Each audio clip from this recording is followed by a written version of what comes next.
আমরা কিন্তু মেয়েরা মুরগির মাংস থেকে মুরগির পাখনা, পা, কলিজা, গিলা এইসব বেশি পছন্দ করি। তো আপনাদের সাথে আজ সেই রেসিপিটাই দেখাবো যেটা আমরা বেশি পছন্দ করি। আসসালামু আলাইকুম ভিউয়ার্স, আশা করি সবাই ভালো আছেন এবং সুস্থ আছেন। সাফা মারিয়া কিচেন থেকে আপনাদের জানাই স্বাগত। এখানে আমি মুরগির পা, পাখনা, কলিজা, গিলা নিয়ে নিয়েছি ভালো মতো 5-6 বার মতো ক্লিন করে। এখন চুলার মধ্যে আমি একটি প্যান বসিয়ে কিছুটা তেল দিয়ে দেব আদা বাটির মতো পেঁয়াজ কুচি আমি হালকা করে ভেজে নেব। এর মধ্যে দিয়ে দেব 2টি তেজপাতা, লবঙ্গ, এলাচি আর দারচিনি দিয়ে 5-6 মিনিটের মতো আবার ভেজে নেব। এখন দিয়ে দেব আদা রসুন বাটা 2 চামচ দিয়ে আবার 3-4 মিনিটের মতো ভেজে নেব, যাতে করে কাঁচা গন্ধটা চলে যায়। তারপর আমি কিছুটা পানি দিয়ে দেব মশলা।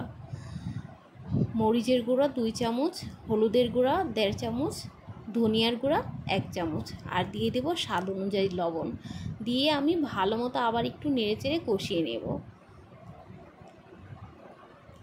5-6 মিনিটের মতো কষানো হয়ে আসলে আমি দিয়ে দেব ধুয়ে রাখা হাত, পা, কলিজা, গিলা,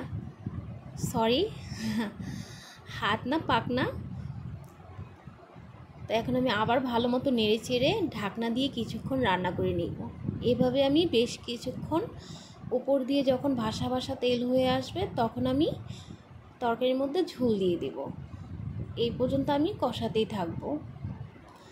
আর অবশ্যই সবাইকে প্রথমেই বলে দিচ্ছি, যদি আমার ভিডিওটা ভালো লাগে অবশ্যই একটি লাইক করে দিবেন, আর যদি বেশি ভালো লাগে তাহলে একটি শেয়ার করে দেবেন। এই তো কষানো হয়ে এসেছে। এখন আমি দিয়ে দেব একটি আলু। আমার বাচ্চারা এইগুলি খেতে পারবে না, সেজন্য আমি একটি আলু দিয়ে দিয়েছি। আপনারা চাইলে এটাকে স্কিপ করতে পারেন। 2-3 মিনিট মতো আলু দিয়ে কষিয়ে আমি এখন ঝোল দিয়ে দিয়েছি। এখন আবার ঢাকনা দিয়ে রান্না করে নেব কিছুক্ষণ। তো ঢাকনা উঠিয়ে এখন আবার একটু নেড়ে চেড়ে দিয়ে দিব ভাজা জিরার গুঁড়া 1 চামচ। এখন আবার একটু নেড়ে চেড়ে 10-15 মিনিটের মতো আবার একটু রান্না করে নেব। যখন ঝোলটা ঘন হয়ে আসবে তখনই আমি নামিয়ে নেব, কারণ এটা ভুনাই মজা লাগে, ঝোল কিন্তু ভালো লাগে না। আর আমার ভিডিওটি ভালো লাগলে অবশ্যই আমার চ্যানেলটি সাবস্ক্রাইব করে দেবেন। তো এখন আমি নামিয়ে নেব।